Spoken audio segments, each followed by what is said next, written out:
Perkenalkan, nama saya Nicholas Tolentino Loes, biasa disapa Tino. Nah, kali ini saya akan mengajak teman-teman sekalian untuk sama-sama belajar mengenai menyusun materi public speaking untuk pemenuhan tugas mata kuliah public speaking. Nah, untuk menyusun materi public speaking, tentu hal pertama dan utama yang harus kita lakukan adalah melakukan riset mengenai audiens yang akan kita jumpai agar dapat memahami kebiasaan-kebiasaan mereka. Nah, selanjutnya kita masuk pada poin yang pertama, yaitu menentukan atau memilih topik yang relevan. Nah, di sini kita harus bisa memilih topik yang sesuai dengan audiens dan tujuan dari presentasi kita. Yang kedua, kita tentukan tujuan. Di bagian ini kita menjelaskan dengan jelas apa yang ingin kita capai dari presentasi ini. Nah, yang ketiga, struktur materi. Nah, struktur materi ini bisa kita bagi dalam 4 bagian, yaitu yang pertama pengantar, yang kedua tujuan presentasi, yang ketiga isi materi, yang keempat transisi, dan yang kelima kesimpulan. Dimana pada pengantar kita harus tarik perhatian dengan kutipan pertanyaan atau fakta menarik. Dan di bagian tujuan presentasi kita sampaikan dengan jelas apa yang ingin kita bahas agar mudah ditangkap oleh audiens. Dan yang ketiga, isi materi, kita bagi menjadi beberapa poin utama dengan argumen, contoh, atau data pendukung. Dan jangan lupa gunakan kalimat penghubung yang mengalihkan dari satu poin ke poin-poin lainnya. Nah, ini yang di bagian transisi.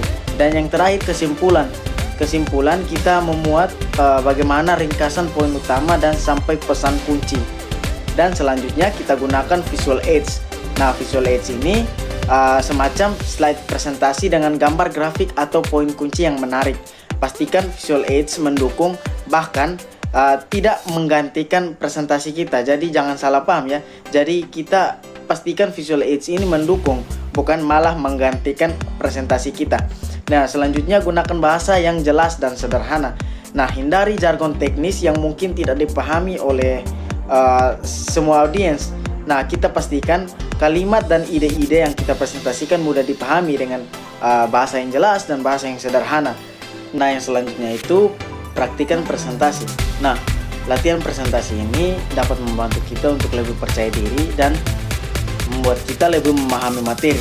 Dan juga lewat praktik latihan ini kita dapat mengatur berapa lama waktu presentasi agar sesuai dengan batasan yang ditetapkan.